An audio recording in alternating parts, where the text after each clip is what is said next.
In the secretive realm of international politics, few figures loom as enigmatically as Kim Jong-un, the supreme leader of North Korea. While his name is familiar to many, there are numerous intriguing facets of his life and rule that often escape the limelight. He is North Korea's third head of state.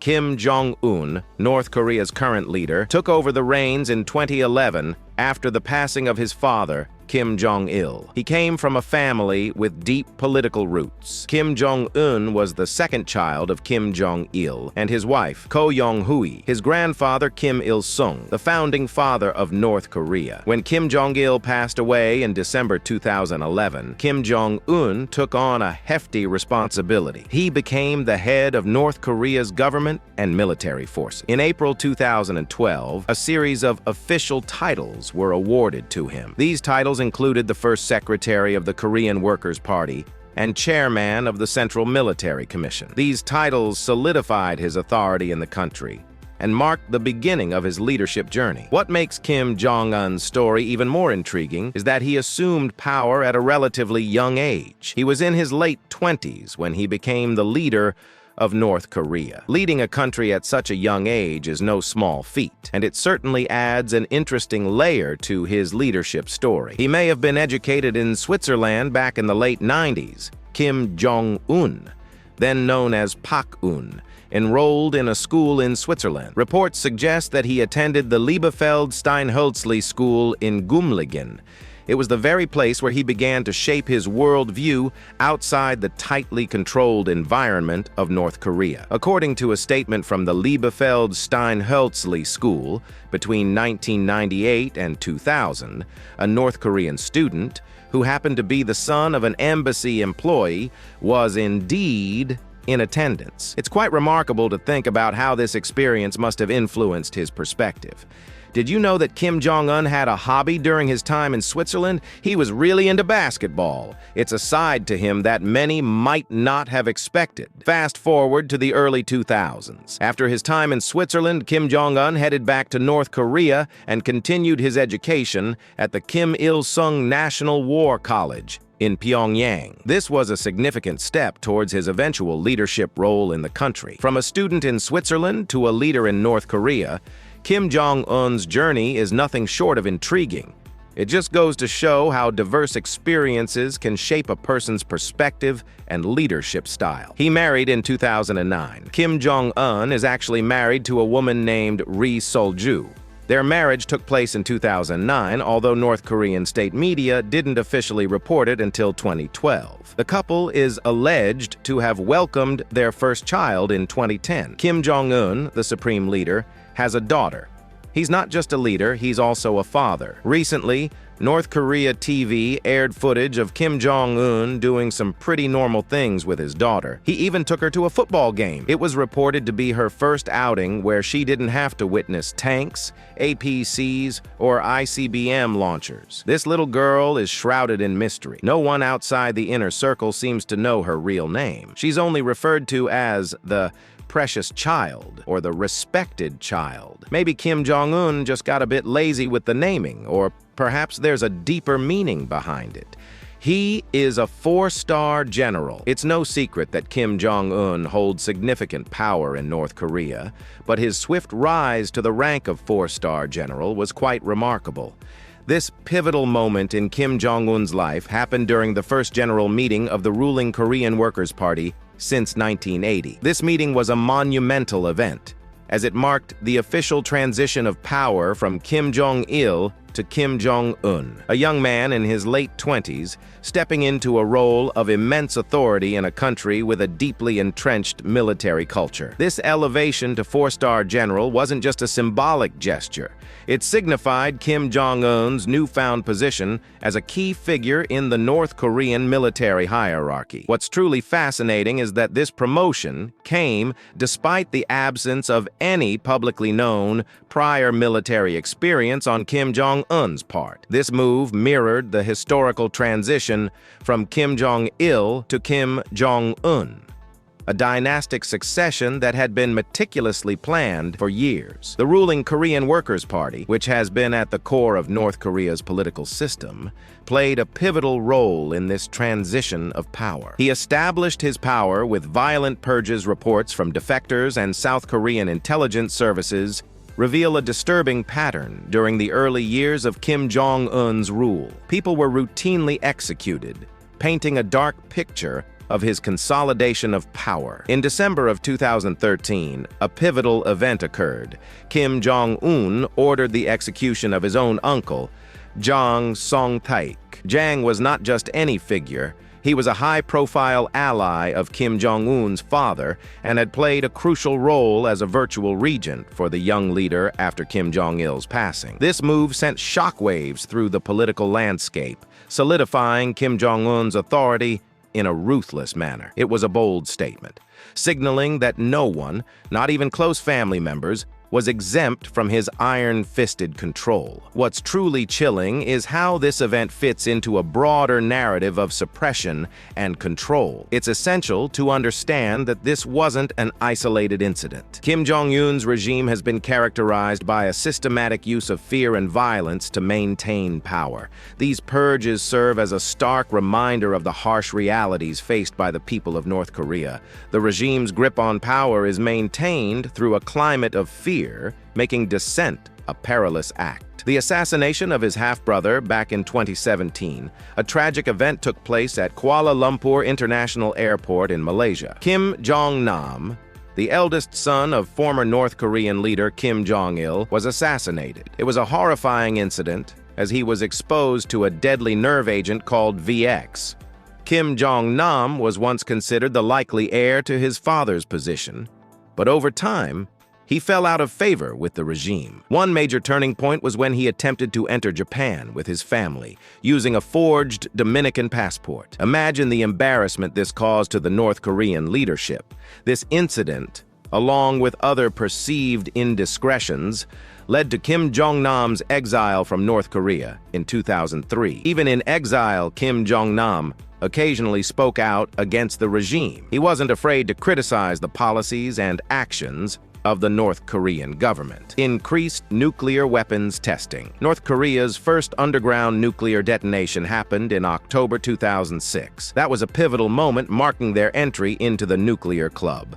What really ramped things up was when Kim Jong-un took the reins. Fast forward to February 2013, and that's when Kim Jong-un's regime conducted their first nuclear test. From that point on, it was like a switch had been flipped. They started testing nuclear weapons and ballistic missiles at an unprecedented rate. Take a look at this timeline. Within just 4 years, North Korea carried out a whopping 6 nuclear tests. That's a huge escalation from where they started in 2006. It's important to grasp the significance of this, folks. To put it into perspective, some of these tests were on a whole new level. North Korean officials even boldly claimed that one of their devices was capable of being mounted on an intercontinental ballistic missile, an ICBM. An ICBM can reach targets thousands of kilometers away. We're talking cities on different continents. So, when North Korea said they had a nuclear device ready for one of this, it sent shockwaves through the international community. This aggressive testing spree really changed the game. It wasn't just about having nuclear capabilities anymore. It was about demonstrating the reach and power of their arsenal. He met for 2 summits with former President Trump. In 2018, history was made when Kim Jong-un met with President Donald Trump for the first time. It was a monumental moment, marking the first ever face-to-face meeting between leaders of North Korea and the United States. Well, North Korea pledged to work towards complete denuclearization of the Korean Peninsula, and in return, President Trump vowed to put an end to those joint U.S.-South Korean military exercises. While this was a significant step, the road to denuclearization wasn't all smooth sailing. Fast forward to their second summit in February 2019, and things took a different turn. The United States didn't agree to North Korea's request to lift sanctions in exchange for dismantling an aging nuclear facility. Well, the two nations didn't see eye to eye, and they haven't met publicly since a failed follow-up meeting in October 2019. Just 2 months after that, Kim Jong-un described the U.S. approach as gangster-like and announced plans to beef up North Korea's nuclear arsenal. It was a significant shift in the dynamics of the situation. And speaking of shifts, let's fast forward a bit to the Biden administration. President Biden took office in January 2021, and there were early attempts to reach out to Kim Jong-un. Those overtures were met with a cold shoulder from the North Korean leader, Kim Jong-un's jogging bodyguards. These bodyguards are not your typical security detail. They're the ones tasked with guarding Kim's convoy. They actually jog alongside the moving limo. Kim Jong-un got this idea from none other than a Clint Eastwood movie. The source of this extraordinary concept was the 1993 action film In the Line of Fire, where Clint Eastwood played a CIA agent tasked with guarding the president. In one memorable scene, Clint's character ran alongside the president's limo. And voila, a new security technique was born. Don't think they just grab any old recruit for this job. There are some serious requirements for this line of work. These individuals need to be combat-proven as they're in close proximity to Kim. They're one of the select few who are allowed to carry weapons near the nuclear missile launch sites. Candidates need a solid background in CQC, or close quarter combat, experience with weapons, physical strength, and overall good health. But above all, they must be fiercely loyal to Kim Jong-un. I'm talking about a level of loyalty that rivals the most dedicated characters from a Metal Gear Solid game. As long as they're not busy with any current remakes, they'd totally qualify for this job. Kim Jong-un's personal portable toilet. We all know that Kim Jong-un takes his security seriously. He's got a team of bodyguards jogging alongside his convoy just to ensure his safety. But that's not all. There's something even more unconventional in his security arsenal. Enter the portable potty. The supreme leader of North Korea brings his own toilet to international summits and meetings. This rather peculiar practice first came to light during a summit between Kim and former U.S. President Donald Trump in Singapore. You might wonder, why on earth would Kim Jong-un go to such lengths to bring his own toilet? Well, it turns out there are a couple of theories. One suggests that Kim brings his own food to these events to prevent any chance of poisoning. And it seems he extends this caution to his bathroom habits as well. Another theory is that Kim's personal portable toilet is a security measure. It's suspected that this move is to prevent potential spies from obtaining any sensitive information from his waste. Additionally, it could also serve as a precaution against any attempts to tamper with the facilities, ensuring his safety in an unpredictable world. It might sound extreme, but in Kim's position, with the whole world keeping a close eye, these measures may just be tools to make him feel safer.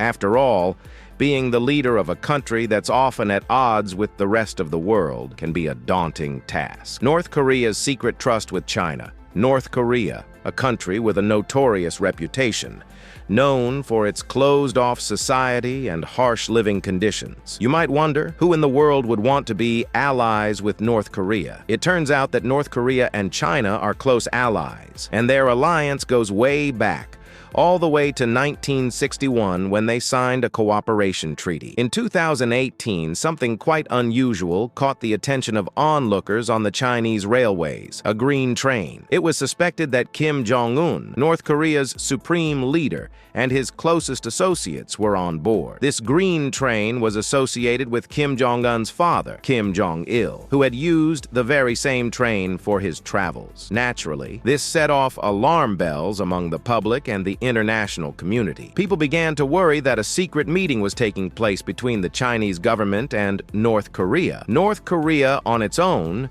can be a handful, but with China as its ally, it becomes a whole different ball game. You see, China is a global superpower, and having them as an ally is like having a massive trump card up your sleeve. If North Korea and China were to join forces in any significant way, it could reshape the balance of power in the world. The implications are enormous, and it's something the world keeps a close eye on. Since that green train sighting in 2018, both China and North Korea have become more open about their meetings. In fact, Kim Jong-un and Xi Jinping, China's president, have attended summits together. This openness, while it may seem surprising, has raised questions about what exactly is going on behind the scenes. The 11-Day Happiness banned its 2023, marking a decade since the passing of Kim Jong-il. Since then, his son, Kim Jong-un, has taken the reins of this enigmatic nation. To commemorate his father's death anniversary, a law was put in place, and it's nothing short of absurd. For the next 11 days, laughter, alcohol, and any signs of happiness are strictly prohibited. I mean, it's hard to wrap your head around just how far this goes. This memorial law is so extreme, it's almost comical. But let me assure you, Kim Jong-un takes it deadly seriously. How can you force an entire population not to smile? Yet you can bet there are those brave souls among them, masking their defiance with hidden grins. It's like the ultimate you laugh, you lose challenge. But here's the harsh reality. Even if you win, you're still a pawn in North Korea's oppressive regime. And if you lose, you'll likely never see the sun again. The supreme leader's supreme diet. Having spent a significant part of his life in the East, it's no surprise that he has a refined palate for the finest Asian delicacies. Kobe steak, exquisite sushi, and even the luxurious shark fin soup, all meticulously crafted by his personal team of chefs. These dishes are the cream of the crop, and they're just the beginning. One of the reasons behind his robust physique is none other than Emmental cheese. This Swiss delight has been a staple in Kim's diet since his early years in Switzerland. In fact, it's been hinted that this cheesy indulgence played a role in a brief hiatus he took from the public eye in 2014. Kim Jong-un doesn't hold back when it comes to indulging in opulent fare. He's known to have a penchant for the finer things in life, including succulent lobsters and the crème de la crème of seafood, caviar. These aren't just meals. They're experiences fit for a leader of his stature. And what about his choice of beverages, you ask? Well, it's quite the refined selection. Kim has a taste for the finer drops, including Bordeaux wine, snake wine, Hennessy, and Russian vodka. These choices might raise an eyebrow or two, but let's not forget the Brazilian coffee that adds a touch of balance to his extravagant palate. Military fashion sense. In late 2022, right after that infamous viral outbreak and the summit negotiations, Kim made a bold fashion statement. He was back in black, or rather white. It seems he's been quite busy with missile tests. 7 to be exact, all within a span of just 2 weeks. One even flew over Japan. That caused quite a stir, leaving some folks feeling a bit uneasy. What caught our eye wasn't just the missile tests. It was Kim's outfits. Each test, he showed up in a different ensemble. One day, it was a bright white tunic paired with some sleek black slacks and a stylish safari hat. The next, he donned a distinctive brown jacket. It's almost like he's taking a page out of the Bond villain's playbook. After all, if you're going to make bold threats to the world, you might as well look good doing it, right? Kim Il-sung's late birthday. Kim Jong-un, as many of you may know, is known for his grandiose parades that showcase the might and unity of North Korea. And honestly, who can blame him? These parades are a sight to behold, a testament to the incredible effort put in, albeit under somewhat unusual circumstances. One of the most significant events in this parade calendar is the celebration of Kim Il-sung's late birthday. Now, for a quick history refresher, Kim Il-sung is not only Kim Jong-un's grandfather, but also a notorious dictator in North Korean history. Every year, without fail, Kim Jong-un stands tall at the forefront of this commemoration, paying tribute to his late grandfather. The people, whether they choose to be there or not, are part of this grand event. And let's not forget those breathtaking parade floats that grace the streets. One of the most striking images is the golden statue that stands tall, depicting both the grandson and the grandfather side by side. This symbolic gesture speaks volumes about the narrative they aim to convey. It's a powerful representation of their legacy and the continuity of their regime. In a parade that typically showcases military might, there's a curious absence. No tanks, no soldiers, not even ICBM trucks taking the front lines. Instead, it's the people and their unwavering devotion that steal the show. It's a remarkable testament to the power of propaganda and the resilience of the North Korean people. In unraveling the enigma of Kim Jong-un, we've journeyed through a trove of lesser-known facts, shedding light on the man behind the headlines. Remember, understanding the complexities of any figure, even one as controversial as Kim Jong-un, is crucial for informed discussions and perspectives. If you found this video enlightening, don't forget to hit that like button and subscribe for more intriguing insights. Thanks for joining us on this exploration.